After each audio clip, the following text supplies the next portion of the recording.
वंचित बहुजन आघाडीकडून बीड लोकसभेचा उमेदवार जाहीर करण्यात आलाय, तर वंचितकडून बीडमध्ये अशोक हिंगे पाटलांना उमेदवारी देण्यात आली आहे। त्यामुळे बीडमध्ये तिरंगी लढत होणार हे निश्चित झालंय।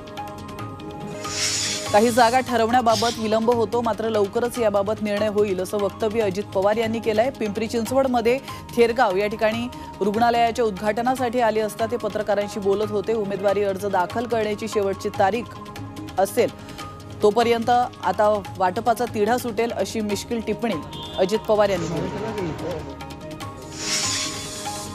नांदेड जिल्ह्यातील माहूर रेणुका माता मंदिराच्या लिफ्ट आणि स्कायवॉकच्या कामाला वेग आलेला आहे। गडावर जाण्यासाठी वयोवृद्ध भाविक महिला आणि अपंग भाविकांना देखील त्रास होतो, त्यामुळे स्कायवॉक करण्यात येतोय। तर नितीन गडकरी यांच्या पुढाकाराने 50 कोटी रुपयांच्या कामाला सुरुवात झाली। गुढीपाडव्याच्या मुहूर्तावर नाशिकच्या प्राचीन काळाराम मंदिरामध्ये वासंतिक अमृत नोनी आर्थो प्लस ये एक प्रूवन फॉर्मूला है। इसमें मौजूद नोनी फल के गुण और आयुर्वेदिक जड़ी बूटियां शरीर को जरूरी पोषक तत्व देने के साथ साथ हड्डियों और जोड़ों के घिसने, उनमें होने वाले सूजन और दर्द को रोकने में मदद करता है। दर्द मुक्त जीवन के लिए अमृत नोनी आर्थो प्लस। नवरात्र उत्सवाला सुरुवात होणार आहे, तर मंगळवार 9 एप्रिल ते शुक्रवारी 19 एप्रिल पर्यंत मंदिरामध्ये नवरात्रोत्सवाची आयोजन करण्यात येणार आहे। त्यासाठी मंदिरात जय्यत तयारी सुरू आहे।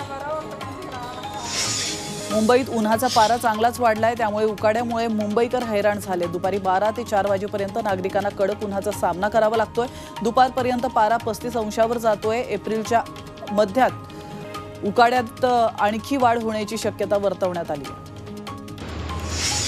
तर पर्यटन नगरी लोणावळ्यामध्ये उन्हाचा कडाका वाढला आहे, तर उन्हाळ्यात अनेक पर्यटक लोणावळ्यामध्ये दाखल होतात। सुट्ट्यांमध्ये ते थंड हवेच्या ठिकाणाला पसंती देतात, मात्र यंदा वातावरणात उष्णता जाणवू लागल्यामुळे पर्यटकांचा हिरमोड होतो।